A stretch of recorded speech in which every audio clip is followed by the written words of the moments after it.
রাজ রাজ টিকাদিত্য জয়শ্রীর বলবীর আমি চিরউন্নতশীল। ইনকিলাব মঞ্চের সাবেক মুখপাত্র ওসমান হাদি হত্যা মামলার প্রধান আসামি ফয়সাল করিম মাসুদকে গ্রেফতার করেছে ভারতের পুলিশ।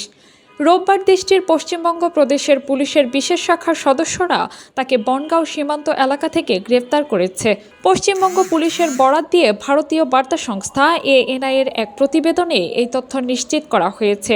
ANI এর প্রতিবেদনে বলা হয়েছে, অবৈধভাবে অনুপ্রবেশ ও অবস্থানের অভিযোগে রাহুল ওরফে ফয়সাল করিম মাসুদ এবং আলমগীর হোসেন নামে দুই বাংলাদেশি নাগরিককে ভারতের বনগাঁ সীমান্ত এলাকা থেকে গ্রেফতার করা হয়েছে।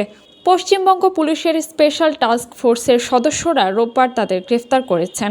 গ্রেফতারকৃতরা বাংলাদেশের রাজনৈতিক কর্মী শরীফ ওসমান হাদি হত্যাকাণ্ডের সঙ্গে জড়িত বলে জানা গেছে।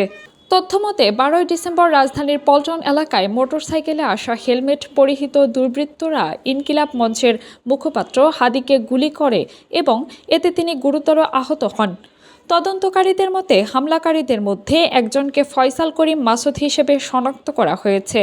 অন্তর্বর্তী সরকার তাকে গ্রেফতারে সহায়তার জন্য 50 লাখ টাকা পুরস্কার ঘোষণা করেছে। এর আগে হাদি হত্যার ঘটনায় থানায় মামলা করেন ইনকিলাব মঞ্চের সদস্য সচিব আব্দুল্লাহ আল জাবের। মামলাটি তদন্ত করে 6 জানুয়ারি 17 আসামির বিরুদ্ধে আদালতের অভিযোগপত্র দিয়েছিল ডিএমপির গোয়েন্দা শাখা। মামলার বাদী 15 জানুয়ারি ডিবির অভিযোগপত্রের বিষয়ে আদালতে নারাজি আবেদন দেন। এর পরিপ্রেক্ষিতে সেদিন আদালত মামলাটি অধিকতর তদন্তের জন্য সিআইডিকে নির্দেশ দেন এবং প্রতিবেদন দাখিল করতে বলেন।